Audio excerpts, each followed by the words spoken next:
Hello everybody! I've got good news for you. I've been thoroughly and completely vaccinated against the virus. And I have to say that I'm quite enjoying my newfound superpowers, even though in the beginning I was kind of skeptical, but now that the chips are fully integrated, it's kind of awesome. For example, as you can see, I am streaming my voice directly into the camera without an issue, and well, it's kind of impressive really. Although I have to say that the constant buzz of Wi-Fi around me starts to get a little bit annoying, but I guess that's just the case for a software update. However, I recognize that some of you might have not been vaccinated yet, so it's going to be a little rude to gloat about how awesome this new state of being truly is, and we need to be really grateful for Bill Gates to, well, roll out the software update along with the vaccine. However, in order not to be rude to anyone, I'm going to be flapping my meat in order to communicate, well, just like in the good old times, or bad old times at this point. And let's go to the topic of this video, because the topic of aforementioned is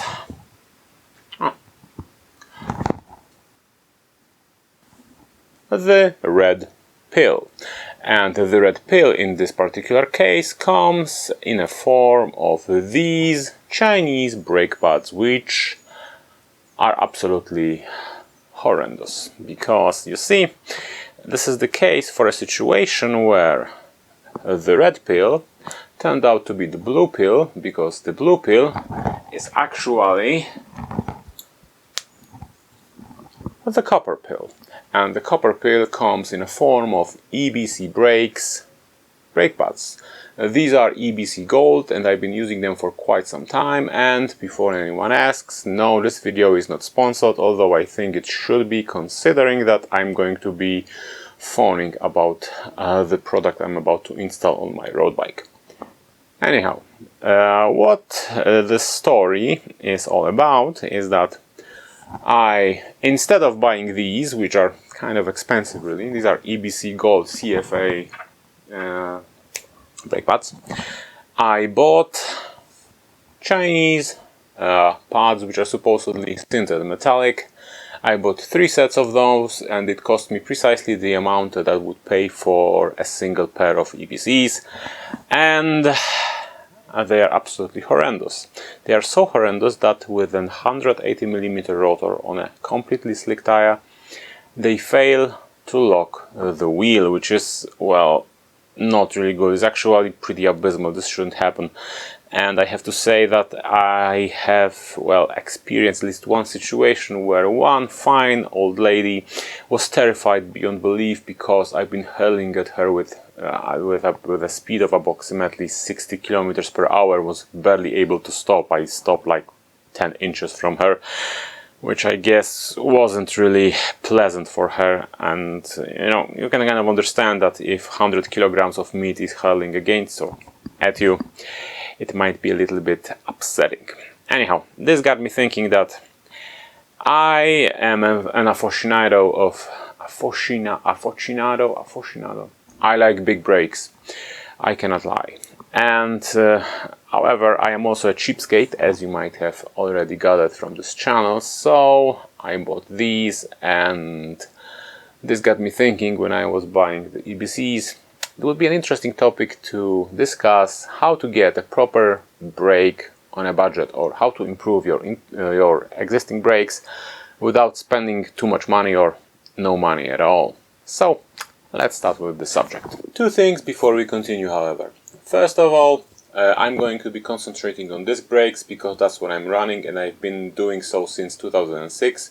Some of the things I'm going to be discussing are transferable to rim brakes or drum brakes, some aren't.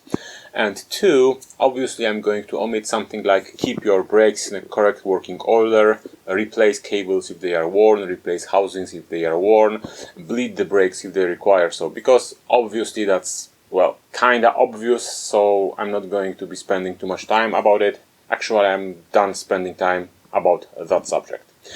And the first thing we are going to be discussing is lever position. This is a traditional brake lever, as you are perfectly aware. Now the question we want to answer today is how to get maximum braking force from squeezing this lever with minimum force, because we don't want to get tired and get a hand pump or something like that.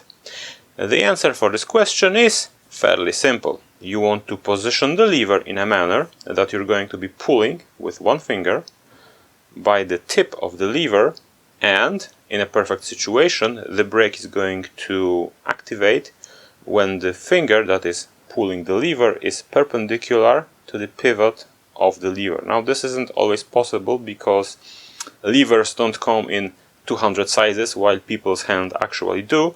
However, the rule of thumb you want to at least keep to a maximum is that you want to pull the tip of the lever with a finger that is perpendicular to the lever like this. Now if you want to go further into this subject, then we need to consider how your finger or fingers are going to be acting on the lever. Here's a short lesson of anatomy. Your fingers here are being pulled by a tendon over here. You can test it, it's going to be moving stuff. And these tendons are being attached to a muscle in your forearms over here. Now in order to maximize the grip strength, you want to have this line to be as straight as possible when you're gripping the bars. So you want to grip the bars like this. Then this line is fairly straight or quite straight, and the force which is pulling the lever is maximum. I really should get more room in order to stay in frame because this is pretty awkward, but I want to, well, have my head visible at least for a few short minutes. However, when we need to consider braking performance, we also need to look at the position of the cyclist on a bicycle. More specifically, considering how tendon is going to activate the braking finger, it also needs to approach the lever damn straight, holding onto the bar and braking, or when the braking is most important. For example, if this was a straight bar road bike or a trekking bike or a touring bike or something like that, then your hand, or my hand really in this particular case, would be approaching the bar from this angle. So the radial position of the lever should reflect this and should be a little lower, because I'm going to be pulling like this in order to keep the tendon, muscle and finger straight. However, this is a mountain bike and I'm most likely going to be needing braking performance when I'm in so-called attack position, so I'm a bit lower on the bicycle and my hand is approaching the lever from this position. As you can see, it's straight. Moreover, when it comes to bicycle handling in general, what I'm currently doing is a big no-no, although it happens when it comes to bicycles that aren't ridden aggressively. But you can see that my hand is locked in the elbow, my finger is angled to the tendon that activates it, so I'm not getting the maximum force I can get, or I'm going to get tired pretty quickly. So when it comes at least to mountain bike controls, when you're riding, especially when you're riding downhill with a significant speed, you're supposed to lean on the bicycle. And as you can see, when you're leaning, this line is straight, so you're activating the lever with maximum possible force or minimum arm pump, however you want to call this. Okay, let's summarize. In order to get the maximum amount of braking force from minimal amount of grip strength, you need to do the following. 1. Pull the lever by its tip, obviously. 2. Keep the angle between the activating finger and the lever to be as perpendicular as possible. And 3. Keep the line between the finger and the muscle that is pulling it to be as straight as possible in whatever position or whatever plane you can think of. So obviously, on an MTB like this one, you want to do it in an attacking position, and on a trekking bike or a road bike, you want to do it in your riding position. And obviously, don't do anything like this or whatever people do in order to get comfortable on the bike that's not fitting them. And now, let us go to the, bicycle with a drop bar. When it comes to bicycles with drop bars, the thing is that you can't really place the lever in a way that would optimize braking, because you're holding onto it for an extended period of time, obviously. The thing to note is that when you're holding to the tops, then hoods actually. When you're holding to the hoods and you want to brake, you are pulling the lever somewhere around here, which is the middle of the lever, which obviously reduces the amount of braking you're gonna get because the lever is shorter, obviously. Now, the other thing to note is that this point is traveling in this direction, more or less, but you're pulling it from this direction, so the hand isn't pulling the lever in line with its tendon. Obviously, this reduces the amount of braking you're gonna get from a given effort. This is why braking from the hoods is less effective than braking from the drops, because in this position you are most likely hunched over the bus, like this, and your finger is on the tip of the lever, and you're pulling it with the tendon that is in line with the finger, which is why when descending you want to be on the drops and you want to have your braking fingers on the tips of the levers. See this? I'm pulling the brake really hard from the drops and I can't lock the wheel. And this is essentially the reason why this video exists, because I have these Chinese pads there and I have replaced them 3 times. All 3 pairs of my pads were in that particular wheel, and as you can see, it can't even lock the wheel when I am trying to do so. This is pathetic. And obviously this is a segue to discussing the second thing you can change in order to optimize your brakes for a minimal amount of money. What you see before you are 4 sets of pads for different brakes. The red one here is the Chinese stuff that gave me so much grief. This is EBC Gold Sintered Metallic pad. The Chinese theoretically is also sintered metallic. This is for Magura MT5s by a brand called Cloud, and this one is, I think, semi-metallic. And this is an EBC Green, which is organic pad for a Haze dyno I have somewhere stashed. You can see that all 4 differ by their composition, because this one is kind of coppery, this one's grey, although this hasn't been used yet, so its color might change. This one is a resin with some shards of some material, and this one looks like a sponge of something with something in it. I can't really fathom what's inside. Probably, well, I'm going to explain to you in a minute. However, this brings me to the point that once you have adjusted your bicycle correctly, as I outlined before, the first thing you want to spend your money on when you want to improve your brakes are pads, because they vary vividly. However, they are responsible for the interface between the pad and the rotor, or pad and the rim, because this is also applicable to rim brakes. The point is that, at least for disc brakes, there are several marketing terms you can find when it comes to brake pads, and they are usually called as a metallic or semi-metallic or half metallic or sintered metallic. They can be organic, they can be ceramic, they can be just about everything else.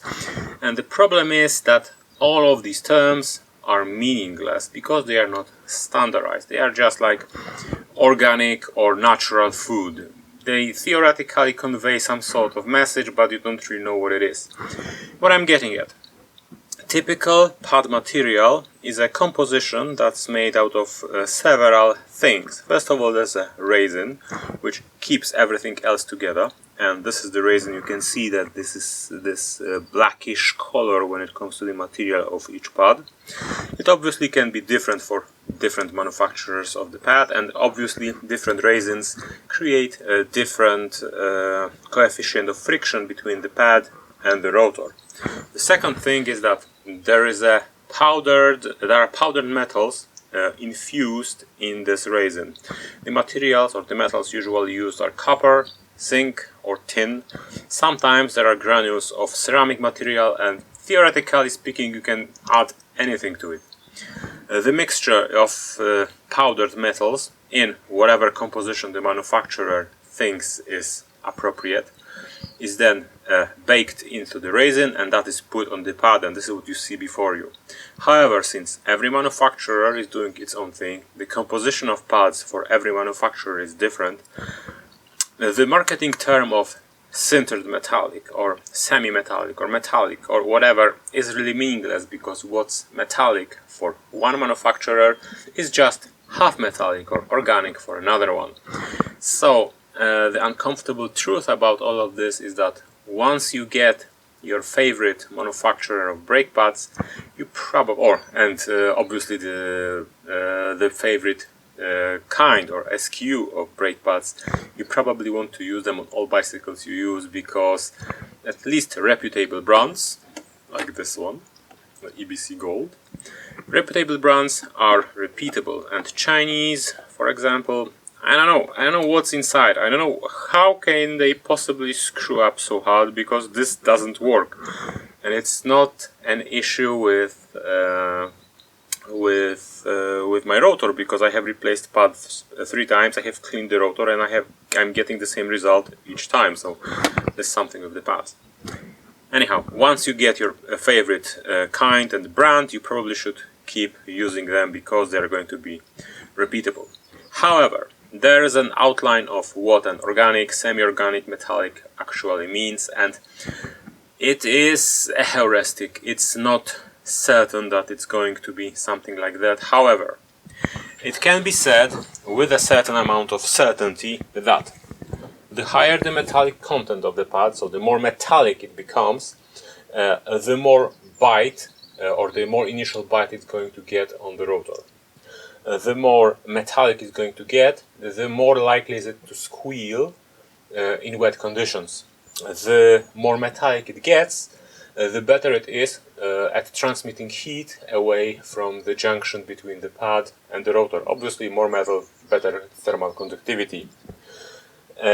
Obviously, the more metallic it is, the more it's going to scrape on the rotor, because the surface of the pad is harder, so it's going to destroy rotors more.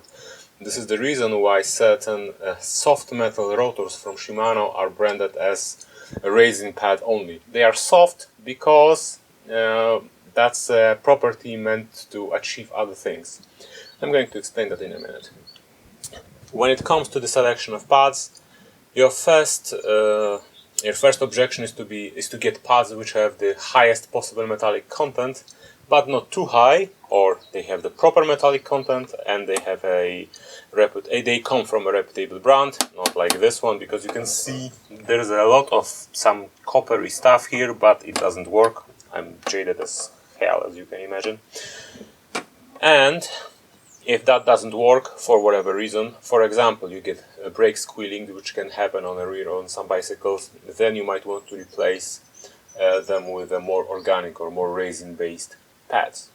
And the reason why Shimano is making those resin-only pads is not only because it makes for a cheaper rotor, because they can be stamped instead of machined, but it makes the brake quieter when it's rubbing.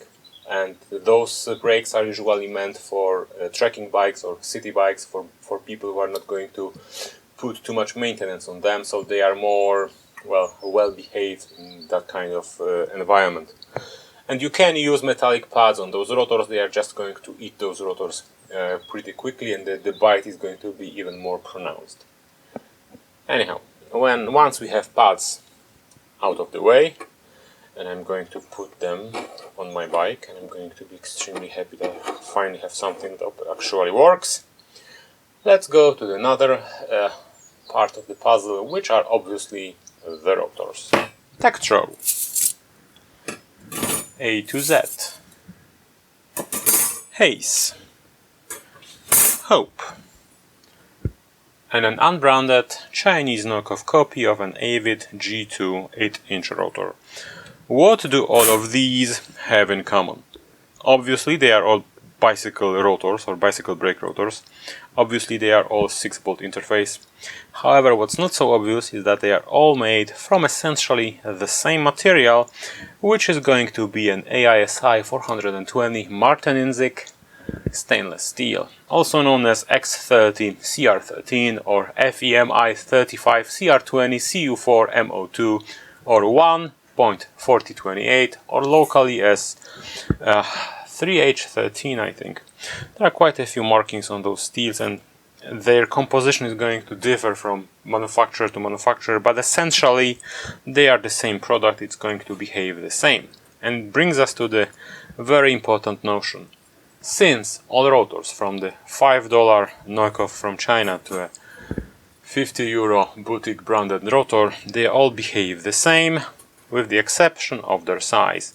And their size isn't measured by their actual diameter, which is what you see on the internet, but it's a bit more complicated because the pad isn't unlimited. So the actual performative diameter of a rotor is measured from the middle of the brake track to the center, and the important part is that the amount of braking force you're going to get from a rotor, provided the rest of the braking system is identical, is proportional to the operative diameter of the brake rotor. Which also brings us to the notion that rotors are the third point you're going to want to investigate because they are so cheap. You're going to investigate in order to improve your braking performance. 203, 160, 8 inches, 6 inches. After taking a quick glance at the size difference, you might be thinking that all others being equal, this rotor provides much more braking force than this one. And that's true to a degree, however, not as much as you think, and that's a very popular misconception. Because this rotor has 60% higher surface area than this one. However, surface area does not correspond to braking force, or not directly, and in reality the effective braking diameter, which we discussed previously, is the one, and the difference when it comes to the braking force is this radius versus this radius. Not much. Now is it? Now this is important because, well, why would I consider rotors or switching rotors, which aren't all that more expensive than pads, to be the third thing to check or to modify before buying a big brake or a new brake? Pads are quite simple to replace. Pop the old ones out, put new ones in, maybe adjust the brake, you're done. However, when it comes to a rotor, you need to buy the rotor, obviously. You need to buy a bigger one because you want to upsize. You need an adapter. And that's not the end of your troubles, because you need to take into account three more important things. 1. Can your frame and fork actually physically fit the rotor? There are quite a few frames and forks out there that can't, for example, accept an 8-inch rotor. For example, my road bike has a fork that can't. If I put this particular rotor in that particular fork, I have about a millimeter of space, so when I'm taking hard turns, the rotor is banging on the fork leg, and that's kind of uneasy, as you can imagine. Now, quite a few frames can't accept a larger rotor as well. This is especially true for road frames. Now, there might be a different problem, although not really relevant to this video, but some frames and some forks accept only a rotor from a certain size. For example, they might not be able to fit 160 because they require 180 or 203. Some enduro frames, for example, are destined to use 180 or 203 rotor. Or, this brings us to the second problem. Even if your frame and fork can accept the rotor you want to put, does your manufacturer warranty this frame or fork to be used with such rotor? Some manufacturers limit the size of the rotor, or maybe all of them limit, because you can't put 220 rotor on just about everything. However, some manufacturers limit the size of the rotor in the frame or fork to a particular size. For example, my Santur fork has a limit of 185, and you theoretically can fit much larger rotor there, but it's not warranted by the manufacturer. So if the fork breaks for whatever reason, that is going to be the basis for rejecting the warranty. Now, this brings us to the third problem. Why would manufacturers do such a thing? Well, if you can imagine, putting a more brake on your bike causes more stress going through that particular part because you are braking more, obviously. Now, the problem is that does the fork or does the frame is actually structurally capable of withstanding such a force or the increased force? Now, from my experience, and I have upsized the rotor on just about every bike I have. At some point I was using a Sumter Epicon fork, which for a 29er wheel, which I used on an enduro bike, and I used 226mm rotor there, and I had no issues. However, theoretically that fork was capable of just using 185mm. Point being, however, I have never had a problem with too large of a rotor breaking something. However, it is something to consider when you're doing such a modification, that even if the manufacturer... Oh, wrong kind of thinking. If you go against the specification as provided by the manufacturer, you are always risking the problem that there might be some sort of a structural issue you are going to run into, even though I personally have never had the issue. And why I don't think that's an issue in general? You can always put 100 or 8-inch rotor and a weak brake, voiding the warranty. However, you can also put a very strong brake, such as a Shimano Saint or Trickstop Directissima, and 180 or even a 160mm rotor, and theoretically you are within spec, but you have much more powerful brake on your bike. Now the other thing is that a brake using this rotor is going to be just about 30% stronger than the same brake using this rotor. So if it would be structural problem of some sort, or a very pronounced structural problem when it comes to upsizing a rotor, then the safety margin must be very narrow, and I personally wouldn't trust such an item. After all, you have to take into account that many of the forks that limit the size of the rotor, 180 for example, are also warranted to be used with people weighing, I don't know, 200 pounds or 120 kilograms or more, and they are destined to be used on a quite rough terrain. So you need to be aware of this, that if you're going against the specification, there might be some sort of an issue. I never had such a problem. I don't think it's likely that such a problem would arise. However, take it into account. And now I am leaning dramatically in order to make my words seem much more important than they truly are. I also put the microphone here, so I can't do any sudden movements, because I'm going to make it fly away. Anyhow, now we need to answer ourselves one very pertinent question. Why would you go through all this trouble in order to increase the force you get out of your brakes, instead of just buying bigger brakes? And well, the answer is quite obvious, really. If you think about this, 100 or 203mm rotor from China will put you back about $7. Add $5 in order to get an adapter, you're done. You now have a big brake. The adjustment of the lever position is essentially free. Pads can be kind of expensive, but in comparison to a new brake, that's actually quite cheap. And the thing is that the amount of parameters that an engineer can change in order to make a brake itself more powerful is actually quite limited, and the difference in clamping force between the very low-end Shimano MT200s and Saints is maybe approximately 30%, considering if we consider that all other things are equal in that particular comparison. So we can kind of sort of assume that a Saint on a 160mm rotor is equivalent to the Shimano Altus MT200 brake with 8 inches.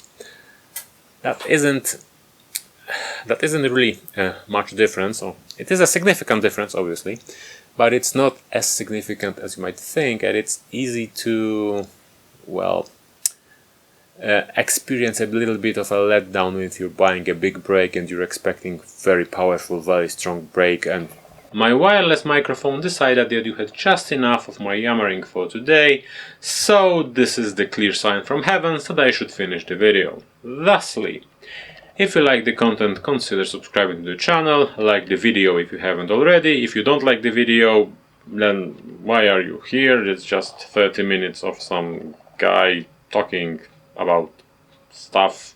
Anyhow, I hope to see you in the next one, and I have nothing else to say, but for some reason my brain thinks that I should be saying more things, so I'm going to end this video at this very moment.